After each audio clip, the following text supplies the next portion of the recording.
What's up guys, we're back with an update on the street car. The turbo kit got finished up pretty quick and it's time to get back to the shop and get it tore down for Cerakoting. This car has always had full exhaust with boost actuated cutouts. This go around I decided to run an aluminum downpipe out of the bumper to keep things simple and cut some weight at the same time. I'm not a big fan of the exposed downpipe from the front, but we need to get it all coated and see how it looks afterwards. Our last resort is to put a Valent style bumper on it.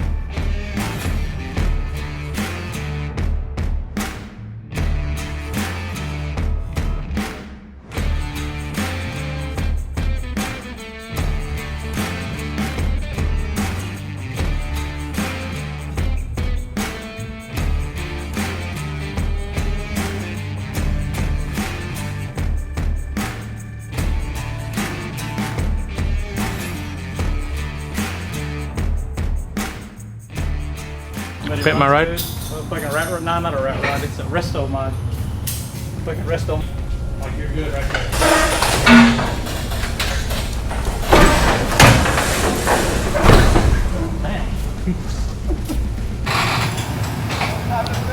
I can't see. Hold on. Yeah, you got it.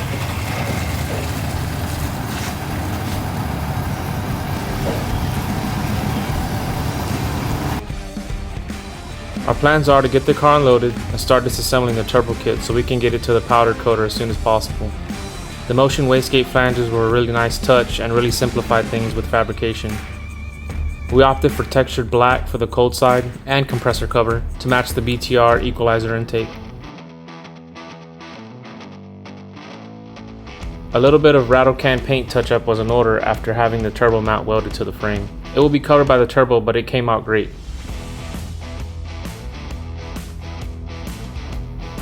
The next project that is really going to clean up the engine bay is the addition of this combo Rife sensor block. Integrated 4-bar sensor and 3 100 psi sensors built into the block with a single wiring harness to keep it clean under the hood. For the 300 psi sensors, we'll be doing oil pressure, coolant pressure, and dome pressure.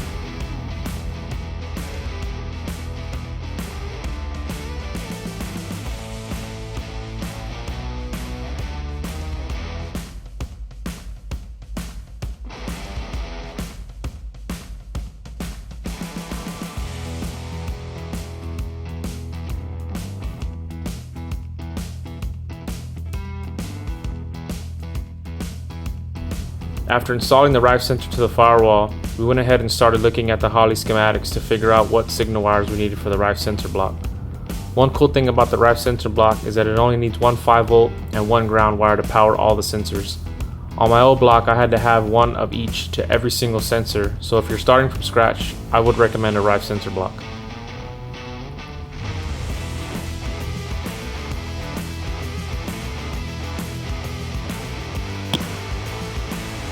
For the most part, we got this thing pretty close to being wrapped up.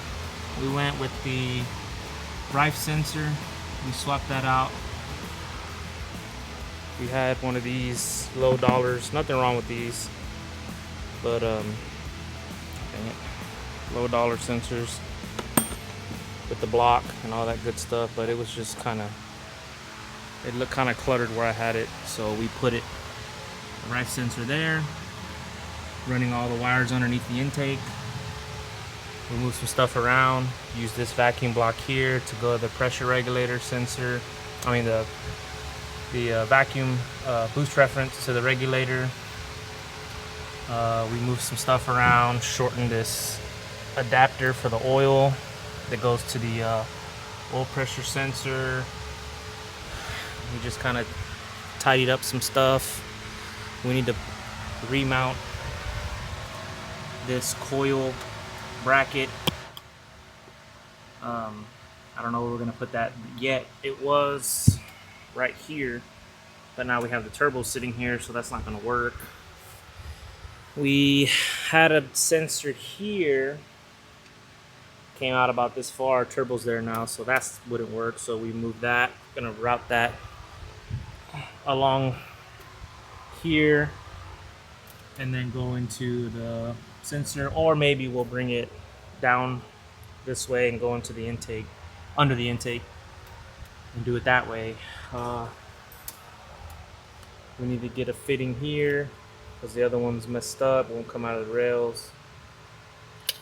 And need to get some plugs. They're in the box, they're at my house. And just move some wires around, tidy up this. That's really about it.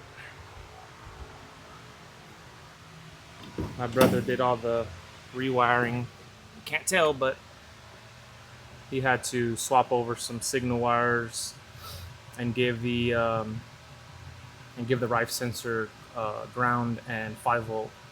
So he pulled all that down. Can't really tell, but it's tucked away back here.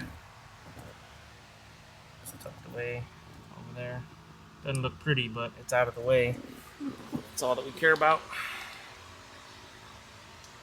And that's really it. We got this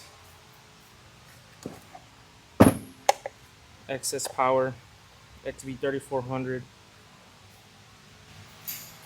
Not very heavy compared to what's in it now.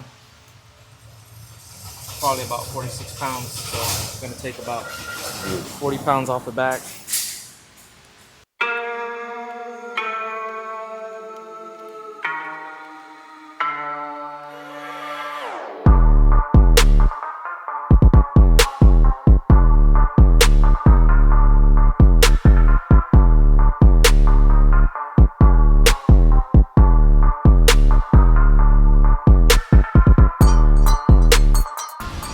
So we got the car here to the shop.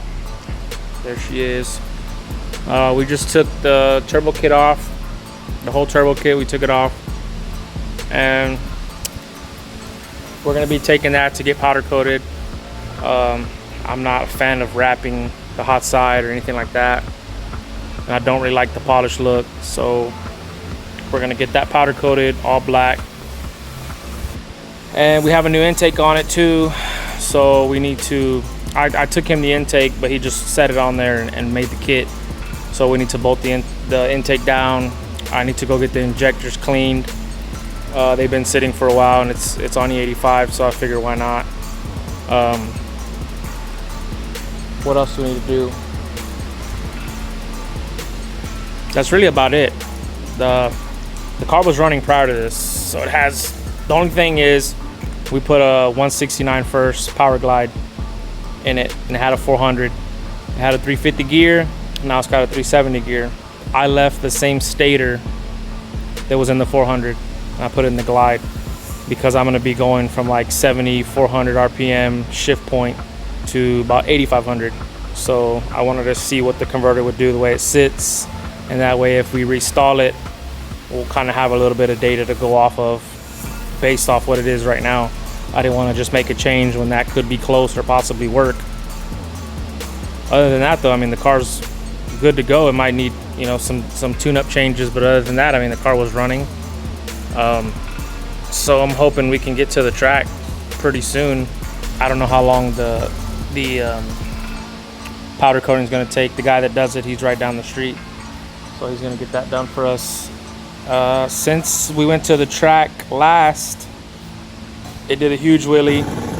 I'm sure we could have tamed it down some. You know, I had a bunch of travel up front because I had some problems prior to that, so we were, you know, kind of messing with stuff, and we didn't realize the power was back. You know, we had missing power, but I'm sure we could have got it to work tightening it up front. But at the end of the day, a turbo 400 with a stock first gear, it's only gonna 60 foot so well before it becomes inconsistent. If you want to go fast, you need either an aftermarket gear set first gear on a 400, like a 210, or maybe even less than that, or a Power Glide.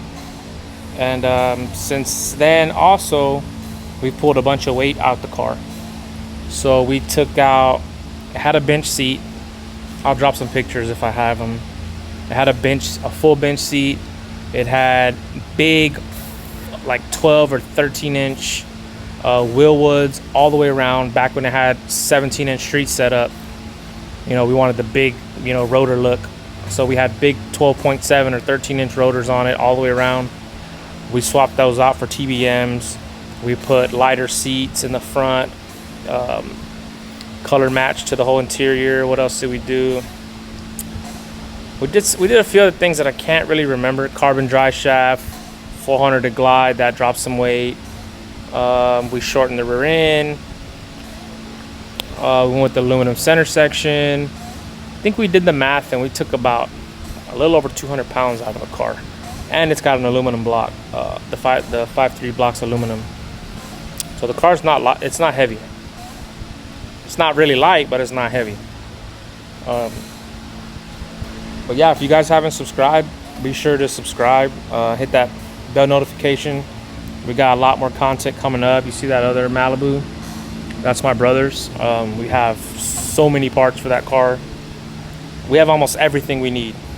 Motor, tranny, turbo, Holley, a bunch of interior stuff that he's going to be doing. It's going to be pretty much a full, complete build. It's currently a small block Chevrolet with a turbo 350, and all that's coming out. All of it's coming out. It should be probably a little bit lower horsepower version of my car. My brother doesn't really care for going extremely fast. He's all about just reliability and just kind of having fun on the street. But I appreciate you guys watching the channel. I don't have many followers right now, obviously, but we'll get there. Everything takes time. All I'm gonna do is keep putting out content, and if you guys like to watch it, then come on over. I'll see y'all in the next one.